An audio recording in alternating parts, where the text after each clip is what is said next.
Am I the a-hole stories? Am I the a-hole for getting mad at my wife for her jokes about me not helping around the house or with our baby? My wife and I both work, only difference is, she actually goes into the office and I'm still working from home. We have a 10-month-old daughter and I've been basically a stay-at-home dad on top of working my regular day job. It was stressful as hell when my wife finished up her maternity leave, but luckily my work is pretty flexible so I'm not usually super busy. Most of the day, I'm replying to emails on my phone with my daughter in her carrier or taking conference calls while she's napping. I also do the cleaning around the house because I'm a total neat freak, and order or cook dinner too if I have the time. Then in the evenings, my wife takes over so I have some leisure time. On Sunday, we went to have lunch at her sister's house.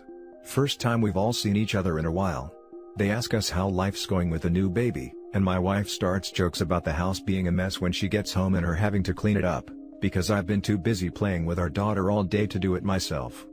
When her sister's husband asked how I manage, I admitted it does get overwhelming sometimes, and my wife once again chimed in saying I call her constantly throughout the day over little things. Like not being able to find our daughter's binky, or needing her help because daughter won't stop crying and I have no idea what to do. She also laughed about how every day when she gets home, she just prays I didn't burn the house down. I know it was all said in a light-hearted joking around way, but it really hurt my feelings. Everyone was chuckling except me, so my wife kissed my cheek telling not to take it too seriously, and she appreciates that I put in the effort. So I straight up told her, well, I don't appreciate you acting like I'm useless when I'm the one at home taking care of her all day and cleaning the house. My wife didn't know how to respond to that and we changed the subject. She was in a serious mood after we left, because I embarrassed her and it wouldn't have hurt for me to let her joke around a little, because she knows I help out a lot. I've been distant with her, not talking much when she gets home and she's mad at me for taking it too seriously. Even her sister says I'm overreacting, but I just don't see why she thought it was okay to paint me as the cliché useless man-child husband. Now I have my wife saying I'm being a bit of an A for still holding this against her, and she doesn't see why it's a big deal to me. Part of me just feels hurt and I'd like an apology, but another part wonders if I am being an A for how I'm acting with her. Now for the top comments. Not the a-hole. Put it this way, if the situation was flipped, and you were the salary man and your wife was a stay-at-home mom, how would those comments go down in front of her family? Would they still find it funny that you're implying that the mother of your child was useless at home? If it's not funny in reverse, it's not funny. She needs to apologize for undermining you, then you guys can move forward. He's not even a stay-at-home parent, he is a work-from-home parent, who juggles working with caring for the kid. Which is 2 full-time jobs worked simultaneously. And he cleans. Wife should be loudly singing his praises, rather than cutting him down because she's insecure with the knowledge that he is doing the lion's share of the work on weekdays. Not the a-hole, but your wife sure is. She's undermining your efforts. You're doing your best, man, and it's only a joke if it's funny to both parties. Otherwise, it's just being mean. Your wife need take a second and wonder why she's embarrassed. Here's the answer. Because she knows you told the truth, and she's embarrassed you called her out instead of going along with her jokes that makes her look like the better parent. You keep doing what you're doing, and make sure to have a serious talk with her when tempers are a little calmer, alright? You sound like a good dad, by the way. Not the a-hole. She doesn't see why it's a big deal to me. That's because she has no idea of how much you do during your work hours. Not playing with the kid hours, or cleaning hours, or cooking hours. Work hours. You're amazing for being able to juggle work in there, but she shouldn't joke about it. She was belittling you and your hard work. That isn't a joke. And then to act like you embarrassed her, after all the times she embarrassed you? Piff. Not the a-hole. She probably feels guilty and insecure about being a working mom and you being the primary caretaker, because hello, she is a woman and lives in a society that expects things to be the other way around. She is an a-hole for taking it out on you and needs to take responsibility for her actions and apologize to you. You two need to sit down and discuss things and you are indeed owed an apology. Now for the next story. Am I the a-hole for not telling my daughter's mother her secret words? Cast, me, male 36, my daughter Clara, female 12, my ex-wife Sarah, female 37. Few backstory details. Sarah and I got married when Clara was born, and separated when she was 6 years old. Clara spends her time 50-50 between us with 2-week splits. We both live in the same city so her friends and schooling are consistent, and not constantly switching back and forth. The event in question. This all started when I read The Hobbit by J.R.R. Tolkien to Clara 2 years ago. We talked about how he was a linguist and had actually created several languages from scratch for the story. This captured my daughter's imagination. She has been obsessed with linguistics ever since, and I have been happy to provide as many texts and information as I can. Almost all of it is for higher level students. But I do my best to help her understand it. I am definitely not a linguist and she definitely knows more than me at this point. For about a year she has been creating her own language which she calls Nista. I think that's the spelling. It is only verbal. This language isn't just English with different sounds for the different words. It is actually a new language. She has created different conjugations, syntax, and grammar. Just one example is a bunch of different suffixes to indicate emotion that can be attached to any word. Clara and I speak Nista together for probably about 60% of our conversations.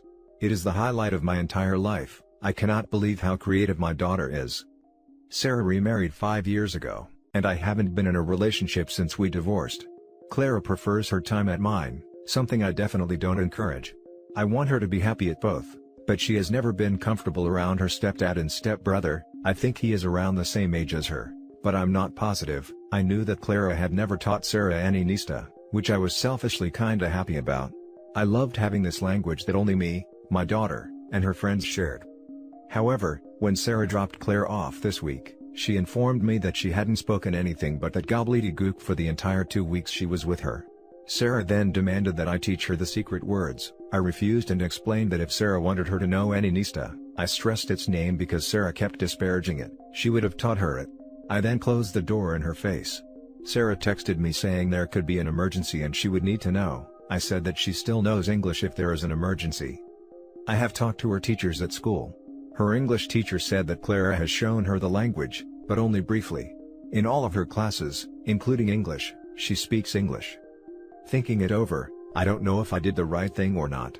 This is a massive part of our daughter's life, and one that she isn't letting her mother into. She has told me that she wants to go to college for linguistics, so this isn't anything temporary. So Reddit, am I the a-hole? No a-holes here. Here's the thing. It's not really hard to guess why Clara prefers your house. Kids don't generally like it when their parents move on after a divorce. A lot of times it feels like a betrayal to them. Sarah has done this, and Clara isn't happy with it.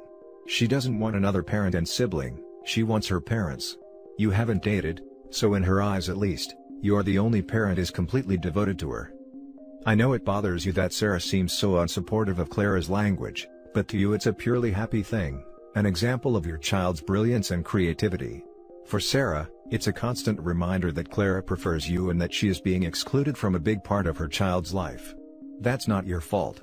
But I'm sure you can see why that makes her a bit resentful of the language, especially after 2 weeks Clara using it intentionally to alienate her.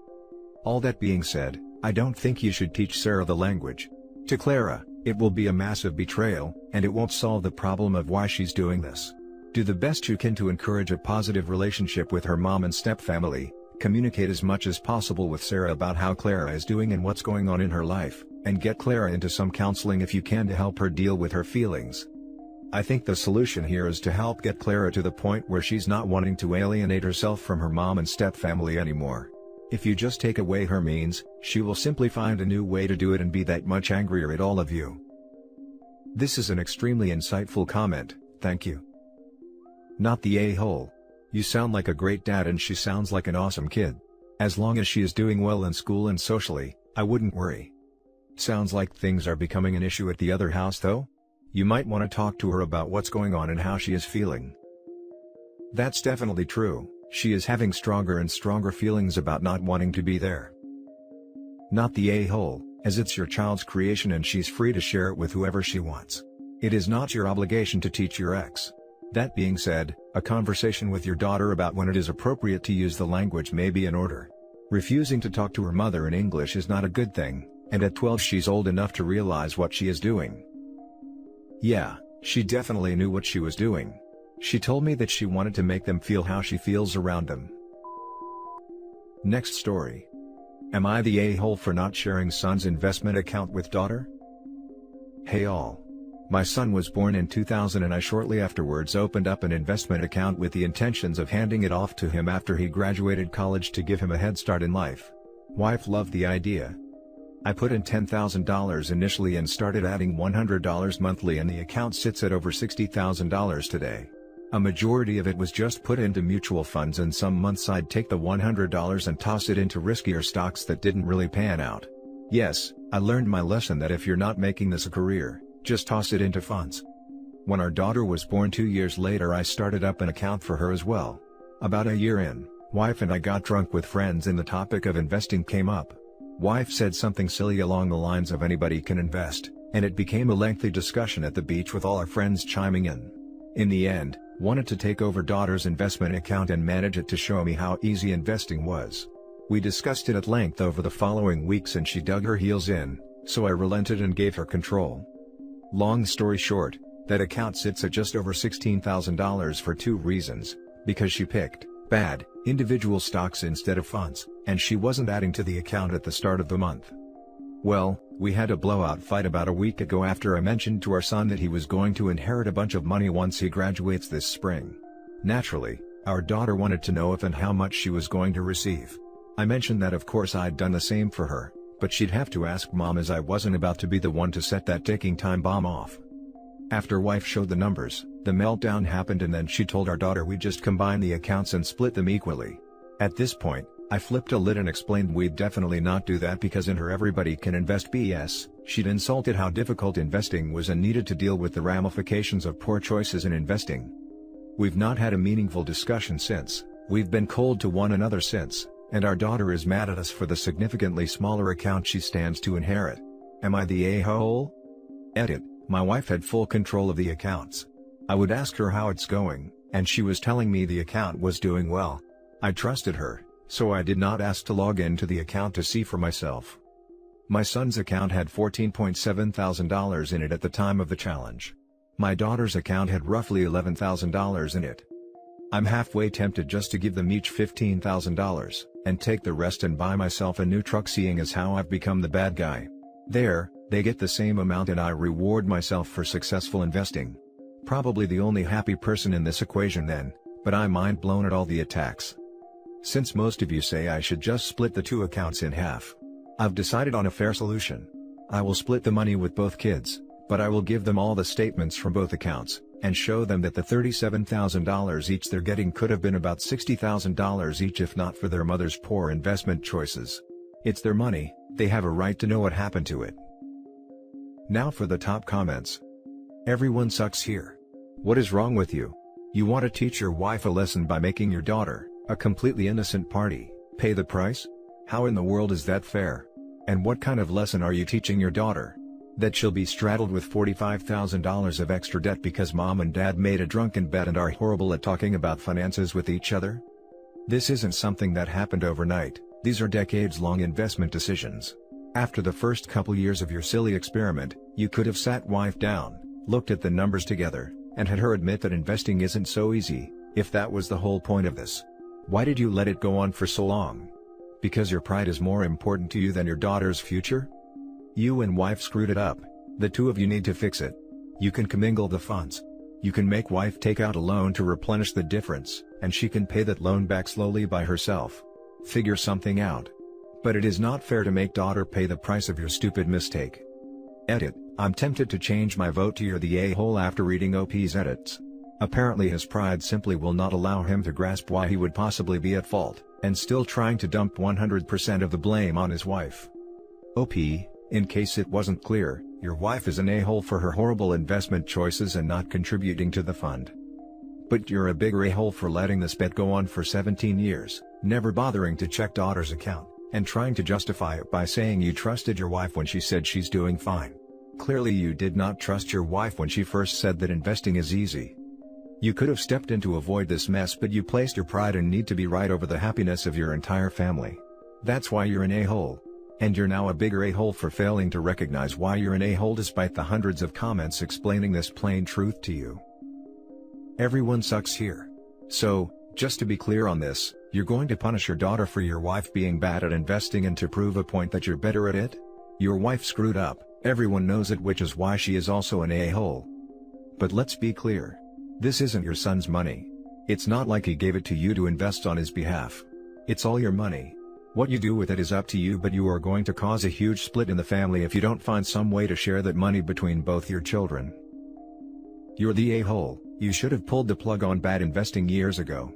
It's absolutely unfair to have $60,000 compared to $16,000. You're not proving a point, you're hurting your child. Added to add, the fact that you let this go on for 17 years is absolutely insane. And your third edit is exactly why this is you're the a-hole. You still suck more than your wife, and you're still putting yourself above your kids. The last story is titled, Am I the a-hole for telling my parents they can speak about what made me happier? My parents are divorced. They divorced when I, 15 female, was 6. Both of them are married again to other people, and I have 2 huge blended families on either side. My mom has 3 more kids and 7 stepkids, while my dad has 4 more kids and 2 stepkids, and is raising his wife's 2 nieces. I also have a brother who was 8 when our parents divorced. We both have pretty similar thoughts on the whole thing. We're sad our family didn't work out, we'll always wish it had, would have been easier for us if it had in some ways, but we know they are happier and better off apart. Back before lockdown, when schools were still open, we had to do this personal essay. And I did mine on how complicated it is to have divorced parents and be part of blended families. I spoke about how I wished it was different, how I knew it was better overall, and just in general how it can be hard to have that change in your life and how going between houses and stuff is not fun or easy. Anyway, my parents didn't like it, and well, they decided to talk to me about how I was happier since the divorce and why would I write that way when I know it's true. I told them it was far more complicated than it was for them. They said but now I have 4 parents instead of 2. And I told them it's a lot more complicated than that. It's been a thing ever since. They keep trying to tell me how I feel and how the blended families make me happier because I have more people to love. They believe my relationship with my step-parents is the same, on the same level as with them, and that I feel the same about the step and half siblings as I do my brother. So I sat both of them down recently and told them they cannot speak for my feelings. That I'm allowed to have complicated feelings on the whole thing. I'm allowed to miss my original family unit, when things were simple and I didn't have to move between 2 houses and 2 families. I told them they're my parents but they're not the people who dictate my emotions, and they would push me away if they kept that crap up. They're pissed for how I handled the conversation, saying I was threatening them with estrangement, and basically dismissing the fact they are my parents and get to make decisions that they know is right for me. I told them it was very different. That I didn't say they shouldn't have divorced, but they cannot say how I feel about it. Things are weird now and I'm wondering if I did go too far. Am I the a-hole? Not the a-hole. You handled it well with maturity. Thank you for saying that. You are entitled to your feelings. They belong to you and no one else, and your parents cannot dictate how you feel. That's basically what you told them because it's true. They need to accept that and move on. My husband did a similar thing when we got married. Anytime I talked about my feelings he told me don't say that. One day I got fed up and told him I am entitled to feel my feelings, and by him telling me not to say whatever, is him invalidating my very real feelings. Fortunately, my husband is a smart man and hasn't said anything that's stupid to me since. You keep pointing out that your feelings are, 1, valid, and 2, yours, and let your parents stew in their own opinions. You are 110% not the a-hole here. Keep being logical and respectful whenever your parents bring up this topic, and eventually they'll see the light, or you'll turn 18 and you can go on your merry way. Good luck. Not the a-hole. Kinda sounds like your parents are feeling guilty about how their divorce impacted you, but instead of dealing with their own emotions they decided to change yours. Which they can actually do. They feel attacked by what you said instead of seeing it as a simple statement of facts. Your parents are showing why they couldn't make their marriage work. You're really mature and have an amazing grasp of the reality of casual divorce. And you're not an a-hole. Casual divorce. I agree with not the a-hole, but I don't think the parents are a-holes for divorcing. I don't think it's fair to criticize them for that, especially with not much to go on beyond them being a-holes to OP, and OP thinking they are happier and better off apart. I'm not sure if you think they divorced too casually or I'm reading more into your phrasing than was intended. They said, but now I have 4 parents instead of 2. I don't know, 20 kids between 4 parents, versus 2 kids between 2 parents, seems like you have less numerically. Yep. Less quality time, less space and less room to breathe honestly. And that's it for this video guys. If you have thoughts to share, leave a comment below. Don't forget to hit like and subscribe if you like this content. I'll catch you in the next one. Good day everyone.